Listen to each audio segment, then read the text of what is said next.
Muy buenas noches, señores, bienvenidos. Bendito Señor, te damos gloria y honra. A ti que eres el único digno de recibirla, Señor.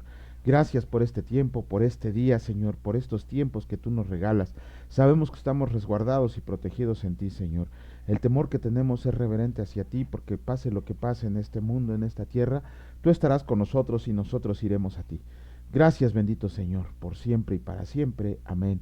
Muy buenas noches, señores. Bienvenidos, señores, señoras, señoritos, señoritas, todos ustedes que nos dan el gozo de leer la palabra de Dios, acompañarnos a leerla. Vámonos de inmediato a la meditación que hace nuestro hermano Raimundo acerca del versículo del día de hoy, que fue del Salmo número 77, versículos 11 y 12, y que escrito está: Me acordaré de las obras de Jah, sí, haré yo memoria de tus maravillas antiguas, meditaré en todas tus obras y hablaré de tus hechos.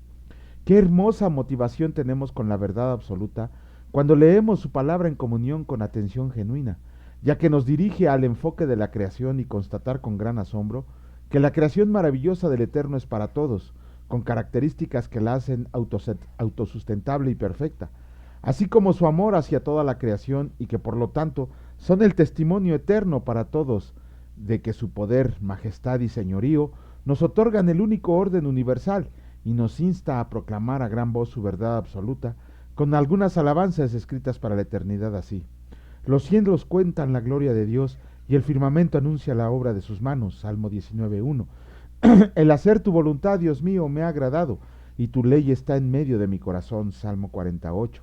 Ahora, en medio de toda alabanza y adoración, podemos decirle en toda circunstancia que daremos ofrendas de obediencia, ayuno, humildad y mansedumbre en cada conducta hacia el prójimo. Aleluya.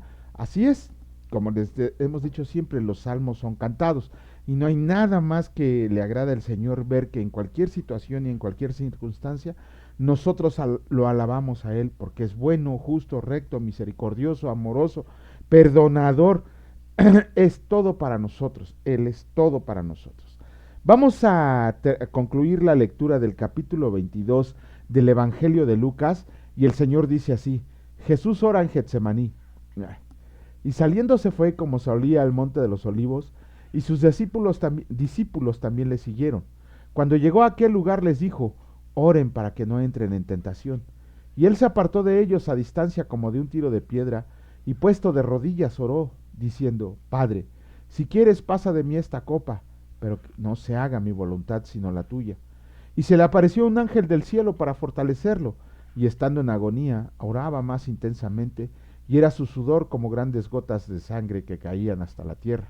Cuando se levantó de la oración, vino a sus discípulos, los halló durmiendo a causa de la tristeza, y les dijo: ¿Por qué duermen? Levántense y oren para que no entren en tentación. Arresto de Jesús. Mientras él aún hablaba, se presentó una turba, y el que se llamaba Judas, uno de los 12, iba al frente de ellos y se acercó hasta Jesús para besarle. Entonces Jesús le dijo: Judas, ¿con un beso entregas al Hijo del Hombre? Viendo los que estaban con él lo que había de acontecer, le dijeron: Señor, ¿heriremos a espada? Y uno de ellos hirió a un siervo del sumo sacerdote y le cortó la oreja derecha.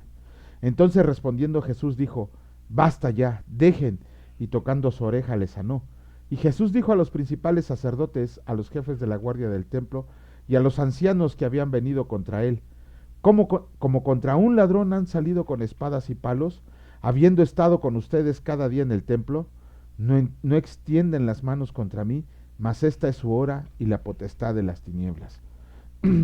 Pedro niega a Jesús, y prendiéndole le llevaron y le condujeron a la casa del sumo sacerdote, y Pedro le seguía de lejos, y habiendo ellos encendido fuego en medio del patio, se sentaron alrededor, y Pedro se sentó también entre ellos. Pero una criada, al verle sentado al fuego, se fijó en él y dijo: También éste estaba con él, pero él lo negó, diciendo: Mujer, no lo conozco. Un poco después, viéndole otro, dijo: Tú también eres de ellos. Y Pedro dijo: Hombre, no lo soy. Como una hora después, otro afirmaba diciendo: Verdaderamente también éste estaba con él, porque es Galileo. Y Pedro dijo: Hombre, no sé lo que dices. Y enseguida, mientras él todavía hablaba, el gallo cantó. Entonces vuelto el Señor miró a Pedro, y Pedro se acordó de la palabra del Señor que le había dicho: Antes que el gallo cante, me negarás 3 veces. Y Pedro, saliendo fuera, lloró amargamente. Jesús escarnecido y azotado. Y los hombres que custodiaban a Jesús se burlaban de él y le golpeaban, y vendándole los ojos le golpeaban el rostro y le preguntaban diciendo, profetiza, ¿quién es el que te golpeó? Y decían otras muchas cosas injuriándole. Jesús ante el concilio. Cuando era de día se juntaron los ancianos del pueblo y los principales sacerdotes y los escribas, y le trajeron al concilio diciendo, ¿eres tú el Cristo? Dínoslo. Y les dijo, si se los dijera no creerían. Y también si se los pregunto, no me responderán ni me soltarán. Pero desde ahora el Hijo del Hombre se sentará a la diestra del poder de Dios. Dijeron todos, ¿luego eres tú el Hijo de Dios? Y él les dijo, ustedes dicen que lo soy. Entonces ellos dijeron, ¿qué más testimonio necesitamos? Porque nosotros mismos lo hemos oído de su boca. Bueno, con eso concluimos la lectura del capítulo 22 del Evangelio de Lucas.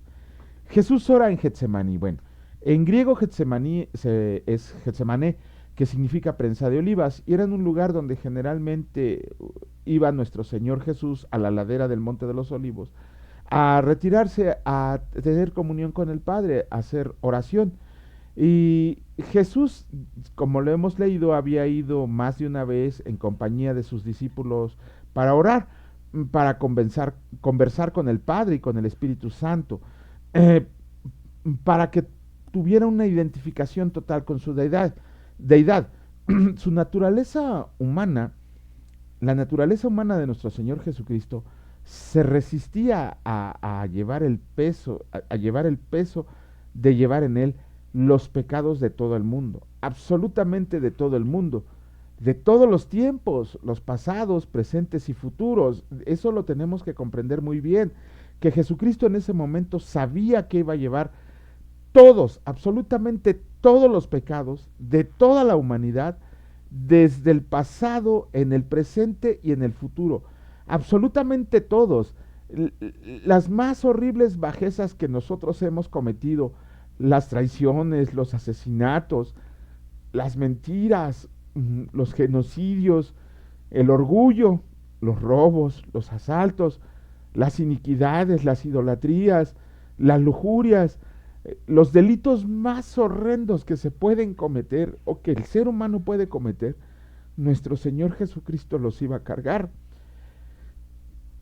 Esos pecados inconfesables que solo conoce Dios y nosotros, porque cada uno de nosotros no tenemos que ser hipócritas, tenemos pecados que solamente Dios, Jesucristo y nosotros conocemos.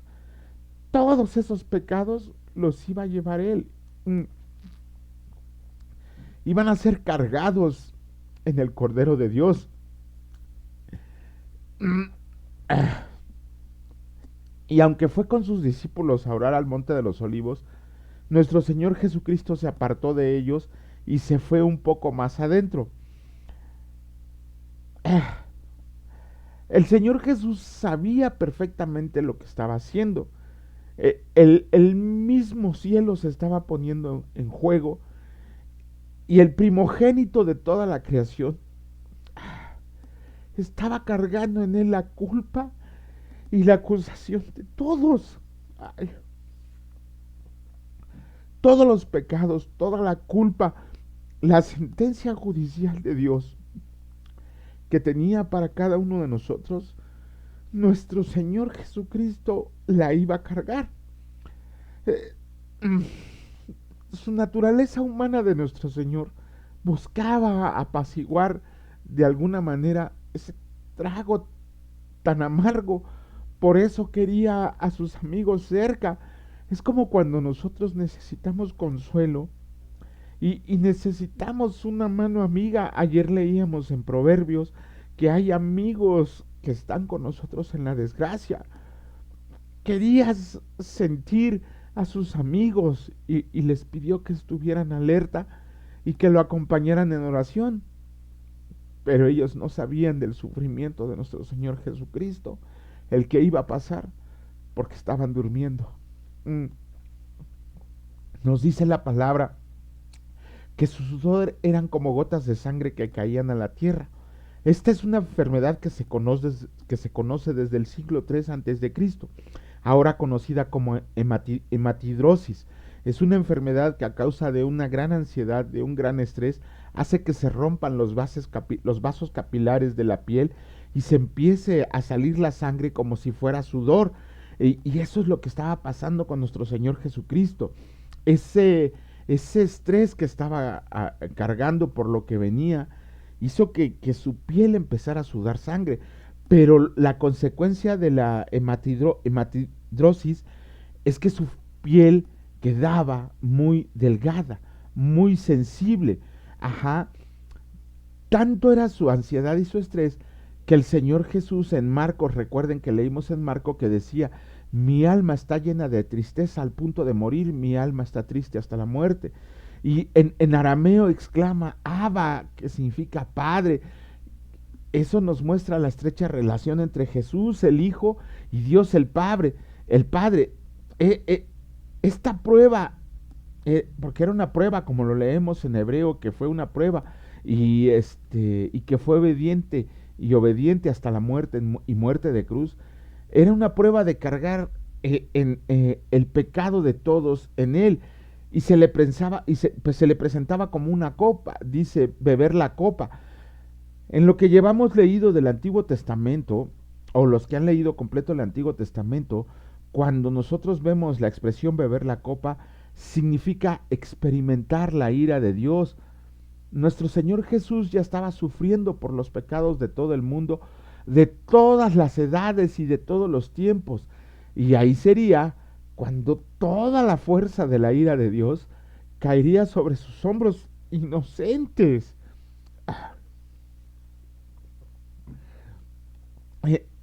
En ese momento Jesús expresó las palabras de dolor por el sentimiento de que su padre lo estaba abandonando, por todo el pecado que estaba a punto de cargar sobre él. Tan es así que Padre le dice, Padre, aparta de mí esta copa, pero que no sea mi voluntad, sino la tuya. Jesús, nuestro Señor Jesús, siempre estuvo consciente de su propósito de venir a este mundo. Era una tarea divina que debería desarrollar con su naturaleza humana para que el sacrificio fuera válido y satisfaciera la justicia de Dios del que él mismo era parte. Nadie nunca, nunca, jamás va a comprender la profundidad o la magnitud de la condenación que llevó sobre sus hombros. Él, nuestro Señor Jesús, que nunca había pecado, él jamás conoció el pecado. La batalla espiritual que estaba ahí se desarrolló cuando cargó sobre él el pecado total de toda la humanidad. Esto jamás va a poder ser expresado por ningún autor humano, por muy espiritual que sea. No podemos comprender eso, ¿no? La magnitud de la condenación, y podríamos escribir un libro de 1000 hojas tratando de explicar ese peso que llevaba sobre él, y nunca jamás vamos a poder explicarlo. El solo hecho de saber que él no conocía el pecado, que él nunca había pecado, y, iba a cargar el pecado de toda la humanidad sobre él. Era tan grande su dolor que la palabra dice que el cielo estaba atento a su sufrimiento y que envió a un ángel a consolarlo. Los ángeles siempre son mandados por Dios para consolarnos. Ajá. Había alguien de su casa eterna en los cielos que estaba presente con él para darle ánimo y fortaleza y para recordar que era el propósito que tenía que cumplir para salvar lo que se había perdido, y de tomar la tierra que se había convertido, que se había corrompido, para que él fuera el libertador de millones que estaban siendo sojuzgados por el reino de las tinieblas. Es, es de verdad, si nosotros comprendiéramos lo que le estaba pidiendo en oración al Padre, no lo leeríamos solo por leerlo. Cuando meditamos en todo lo que le estaba pidiendo al Padre, el dolor que sentía, la ansiedad, el estrés, la preocupación, y no el dolor por lo que, no era el dolor físico por la crucifixión que iba a sufrir. El dolor era porque iba a estar fuera del Padre en esos momentos mientras cargara el pecado de toda la humanidad, de todos los tiempos. Es, no hay cómo expresar eso, no hay palabras que se me ocurran para expresar lo que Jesucristo hizo, de cargar el que nunca pecó, el que fue perfecto, tenía que cargar los pecados de todo el mundo, de todos los tiempos, para que la justicia de Dios, que había una sentencia de muerte en contra de nosotros, Él la cargara y su sacrificio pudiera ser válido para que nosotros pudiéramos tener acceso al cielo. Eso de verdad, léanlo, reléanlo, comprendan el sacrificio. Es increíble cómo hay gente que no comprende este sacrificio, cómo por amor hacia nosotros, nuestro Señor Jesucristo se entregó y no lo merecemos. No podemos decir no lo merecíamos, no lo merecemos. En estos momentos, aun cuando hemos sido perdonados, no merecemos ese sacrificio, pero ese amor increíble que tuvo con cada uno de nosotros ha hecho que la justicia y la ira de Dios que tenía que caer sobre cada uno de nosotros, cayera sobre él, cayera sobre él. Eso es de verdad algo que cuando lo comprendemos en su magnitud, nos debe de partir el corazón. Vamos a continuar con la lectura. Vamos a leer el capítulo número 35 del libro de Crónicas. Y el Señor dice así: Josías celebra la Pascua. Josías celebró la Pascua al Señor en Jerusalén, y sacrificaron la Pascua a los 14 días del mes primero. Puso también a los sacerdotes en sus oficios, y los confirmó en el ministerio de la casa del Señor, y dijo a los levitas que enseñaban a todo Israel, y que estaban dedicados al Señor: pongan el arca santa en la casa que edificó Salomón, hijo de David, rey de Israel, para que no la carguen más sobre los hombros. Ahora, sirvan al Señor su Dios y a su pueblo Israel. Prepárense según las familias de sus padres por sus turnos, como lo ordenaron David, rey de Israel, y Salomón su hijo. Estén en el santuario según la distribución de las familias de sus hermanos, los hijos del pueblo, y según la distribución de la familia de los levitas. Sacrifiquen luego la Pascua y después se santifican. Preparen a sus hermanos para que hagan conforme a la palabra del Señor dada por medio de Moisés. Y dio el rey Josías a los del pueblo ovejas, corderos y cabritos de los rebaños, en número de 30,000 y 3,000 bueyes, todos para la Pascua, para todos los que se hallaron presentes, esto es de la hacienda del rey. También sus príncipes dieron con liberalidad al pueblo y a los sacerdotes y levitas. Hilcías, Zacarías y Jehiel, oficiales de la casa de Dios, dieron a los sacerdotes para celebrar la Pascua 2,600 ovejas y 300 bueyes. Asimismo, Conanías y Semanías, Natanael y sus hermanos, y Asabías, Jehiel y Josabad, jefes de los levitas, dieron a los levitas para los sacrificios de la Pascua 5,000 ovejas y 500 bueyes. Preparado así el servicio, los sacerdotes se colocaron en sus puestos, y asimismo los levitas en sus turnos conforme al mandamiento del rey, y sacrificaron la Pascua, y esparcían los sacerdotes la sangre recibida de mano de los levitas, y los levitas desollaban las víctimas. Tomaron luego del holocausto para dar conforme a los repartimientos de las familias del pueblo, a fin de que ofrecieran al Señor según está escrito en el libro de Moisés. Y asimismo tomaron de los bueyes y asaron la Pascua al fuego conforme a la ordenanza. Mas lo que había sido santificado la cocieron en ollas, en calderos y sartenes, y lo repartieron rápidamente a todo el pueblo. Después prepararon para ellos mismos y para los sacerdotes, porque los sacerdotes hijos de Aarón estuvieron ocupados hasta la noche en el sacrificio de los holocaustos y de las grosuras. Por tanto, los levitas prepararon para ellos mismos y para los sacerdotes hijos de Aarón. Asimismo, los cantores hijos de Asaf estaban en su puesto conforme al mandamiento de David, de Asaf y de Emán, y de Jedutún vidente del rey. También los porteros estaban a cada puerta, y era necesario que se apartaran de su ministerio, porque sus hermanos los levitas preparaban para ellos.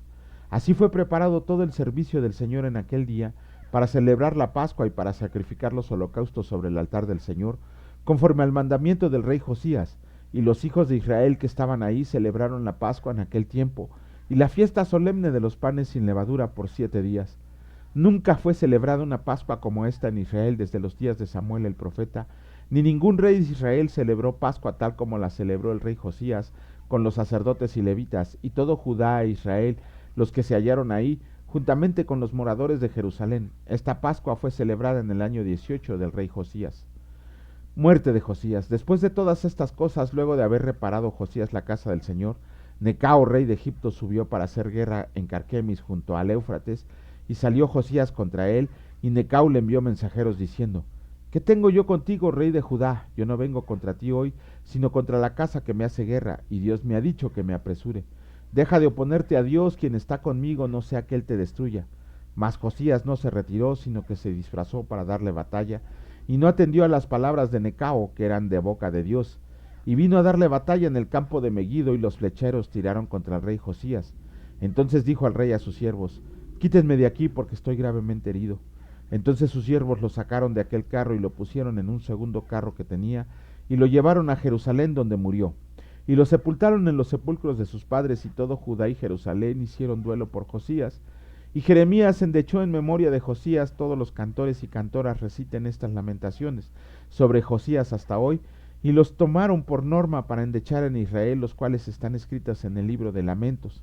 Los demás hechos de Josías y sus obras piadosas, conforme a lo que está escrito en la ley del Señor, y sus hechos primeros y postreros, he aquí están escritos en el libro de los reyes de Israel y de Judá. Capítulo número 36 del libro segundo de Crónicas.